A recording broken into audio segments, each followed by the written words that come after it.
What made Saddam Hussein one of the most feared and controversial figures in history?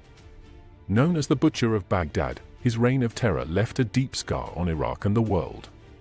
From brutal executions to ruthless tactics for maintaining power, Saddam's legacy is one of bloodshed and oppression. But what drove him to become such a tyrant? In this video, we'll explore the shocking rise, cruel rule, and dark legacy of Saddam Hussein. Stay tuned to uncover the twisted truth behind one of the 20th century's most notorious dictators. 1. Saddam Hussein's early life and harsh beginnings. Saddam Hussein was born on April 28, 1937, in the village of Al-Orja, near Tikrit, Iraq. His early life was marked by hardship and adversity. His father, a farmer, abandoned the family before Saddam was born, leaving his mother, Subha, to raise him alone. He grew up in a poor, unstable environment. Saddam's mother, though determined, struggled to provide a stable home, and young Saddam was often left to fend for himself.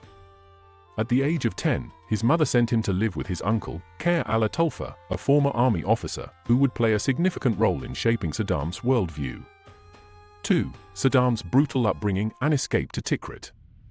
Growing up, Saddam faced constant bullying and violence. His family's poverty made life difficult, and he often felt powerless. He did not fit in with his peers, which fostered a sense of isolation. At the age of 12, Saddam moved back to Tikrit after his uncle took him in. However, Tikrit wasn't much better. It was a rural, war-torn area, and Saddam had to navigate through a harsh environment of poverty and tribal conflict.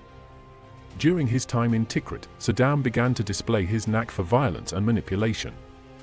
He also started to study the political ideas of Arab nationalist figures like Egyptian leader Gamal Abdel Nasser.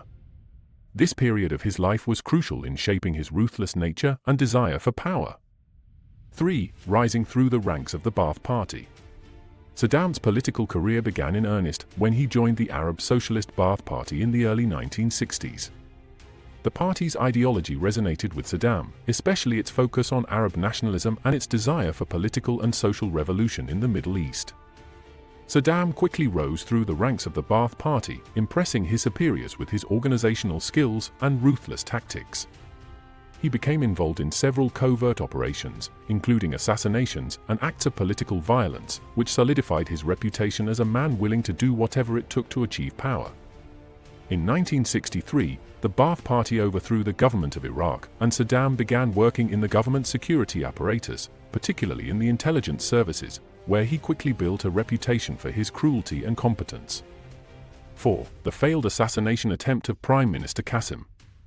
In 1959, when Saddam was just 22 years old, he participated in an assassination attempt against Iraqi Prime Minister Abdul Karim Qasem.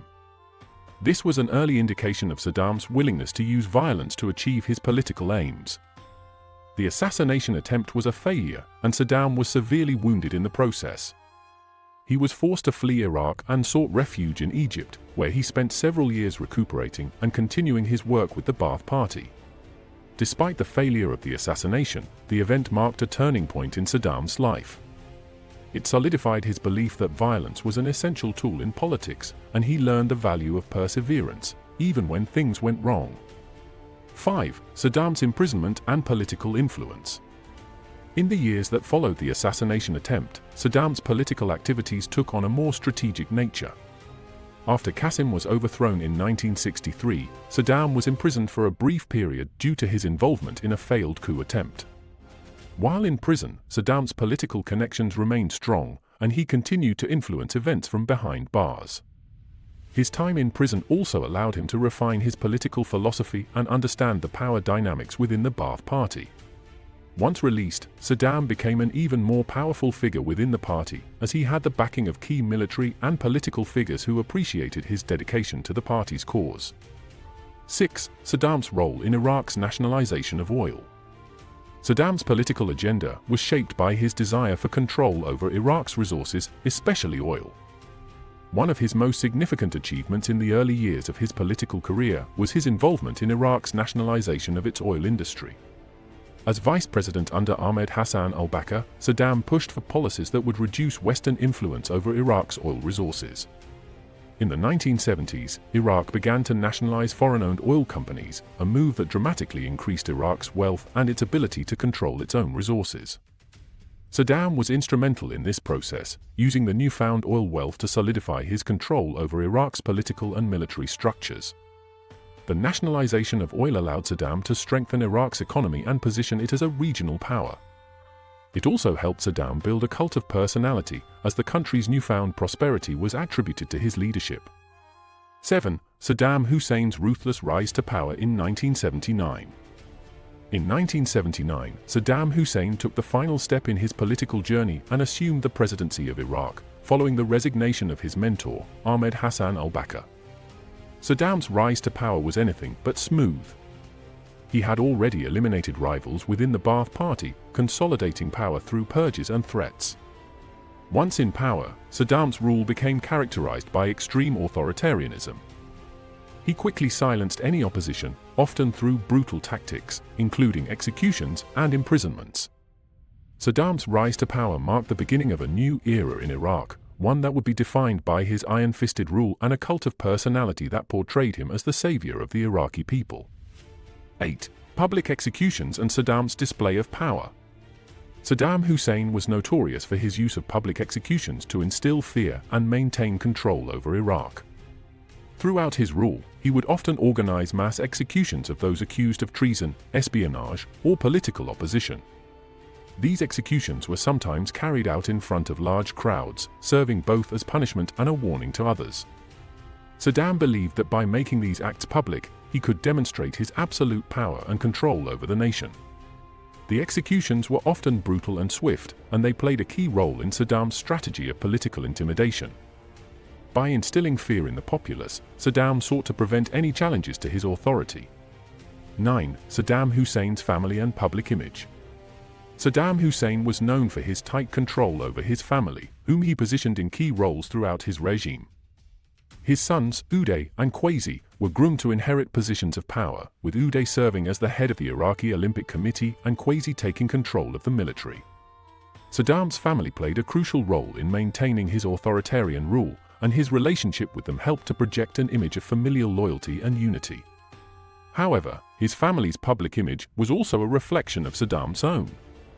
His sons were known for their cruelty and excesses, and their actions further solidified the perception of Saddam as a leader who surrounded himself with a corrupt, oppressive system. Saddam's relationship with his family was both a source of strength and weakness, as his children's actions often mirrored the brutality of his regime. 10. Saddam's phobias and obsession with cleanliness. Despite his ruthless exterior, Saddam Hussein was known to be deeply paranoid and obsessive about his personal hygiene. He was said to be terrified of germs, often cleaning his hands obsessively and requiring that his staff maintain a certain level of cleanliness. Saddam's fear of being poisoned also became a defining characteristic of his personality. He was known to take extreme precautions, such as having food tested for toxins and drinking only bottled water. His obsession with cleanliness extended to his personal space, where everything had to be meticulously organized. This obsession with cleanliness was likely rooted in Saddam's deep-seated fears of assassination and betrayal.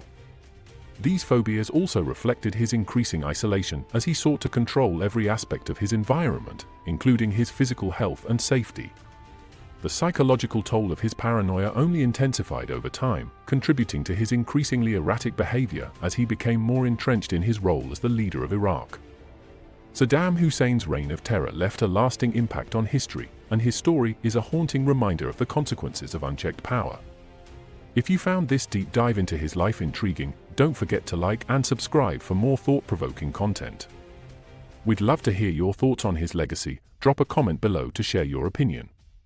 Stay tuned for more history lessons that reveal the untold stories. Thanks for watching, and we'll see you in the next video.